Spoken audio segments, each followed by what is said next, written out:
This is Ian from EasyGenie, and in recent years there's been a series of hacks involving some of the biggest genealogy services out there, including Family Search, including Ancestry.com, including MyHeritage, and also including 23andMe. All of them have been hacked or experienced data breaches of one degree or another, and this particular video is about the 7 things you can do to better protect your genealogy data and personal information when you are using these services online.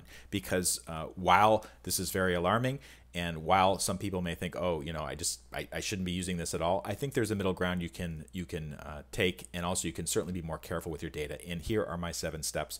And basically, what I did is I wrote a newsletter post about this. I'll post it on the blog as well, and I included some advice about the things that you can do in the 7 steps. So the first step is employ a unique password for each site that you use, and this means that if you have a service like 23andMe and you have a password for that particular site, do not use it on MyHeritage. Do not use it on Ancestry.com. Use a different password. And also that goes for any other online service that you're using, whether it's like Yahoo Mail or AOL or Gmail or Google Drive or anything like that. Use different passwords for the sites that you are important to you. The second step is use a current email address so you can more easily reset passwords and get notifications of breaches. And this is important because a lot of people have been using sites like Family Search or Ancestry.com for more than 10 years. And maybe when they started their account 10 years ago, they were using their Yahoo email address.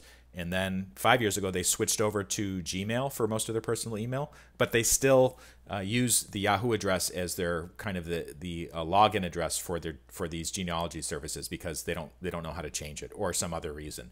I think it's important to really have an up-to-date address that you check frequently, because the risk is let's say that MyHeritage has another hack or Ancestry has another hack, and they send an email to your original email address and you're not checking it that often, or maybe you never check it, you won't even know about it. So I think it's really important to have an updated email address on file. The third thing you can do if you're technically savvy and you're used to using technology is use a feature called two-factor authentication, also known as 2FA. And basically what this means is you can, let's open this up in another window, you can add a second login step. So in addition to your password when you want to log into 23andMe or something, there is another verification step that they do. And it might be a text message. 23andMe has something called Authenticator application. These are a little techy, some of these things, like the Authenticator application, but getting like a text message every time you log in, you have to enter like a 6-digit code on the website afterwards. I think it adds an extra layer of security. And certainly, even if a hacker does access something like your MyHeritage account or your 23andMe account, if they have the password but they don't have access to your text messages, they won't be able to get into the site. So 2FA adds another layer of security.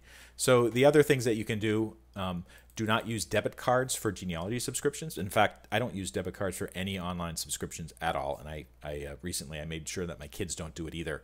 And the reason is because if your debit card is stolen, you won't be able to dispute the charge as easily. And this site is from the Consumer Financial Protection Bureau, and there's all this information about basically what you can do if you lose the number. And one thing that's very clear about this is if you don't notice it, you'll never be able to get anything back. And then there's also some limitations here. For instance, if you notify your bank or credit union after 2 business days, you could be responsible for up to $500 in unauthorized transactions. And most people don't check their debit card transactions every day.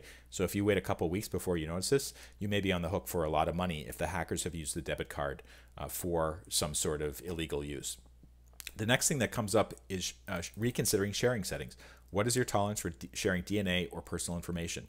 So on 23andMe, they basically said that the reason this happened is because people who were using the DNA relatives feature, and also they were reusing their passwords, that's the reason that this whole hack took place. This is really simplifying things. 23andMe basically, first of all, had poor technology in place. They didn't even notice anything was going on until the data was being already sold on these hacker forums. So 23andMe is really at fault here. But this feature, the DNA relatives feature, you don't have to use that feature on 23andMe. It's up to you if you want to use it. And you can turn it off if you're just not comfortable with the idea of being connected with people in this way. On the other hand, some people do want to be able to connect with other people online. That's why, for instance, they use Ancestry DNA or other DNA services. And I have another piece of advice about what to do about that. When you are using these services, whether it's a DNA service or a family tree service, online family tree, do not use the full names, real birth dates, or actual birthplaces of living relatives or yourself on these services. There's no requirement to do that. You don't have to give 23andMe or Ancestry your real birthday or where you were born. Or you can just make it in a really general sense. Like, do not say that, oh yeah, I was born in Bradenton, Florida in 1982 on June the 17th. That type of information can be used for a targeted attack against you or any other relative whose information you've included on your family tree. So be really, really careful about doing that. I never, ever, ever, on any service that doesn't require it, I never give them my real birthday. Oftentimes, I'll just use initials or even a nickname or something like that. I never give the actual places of birth because this is just asking for trouble. And then the 7th step here is don't upload sensitive family data you don't want shared, stolen, or misused. And this actually gets to something I've noticed with my own genealogy software, because I do use genealogy software at home.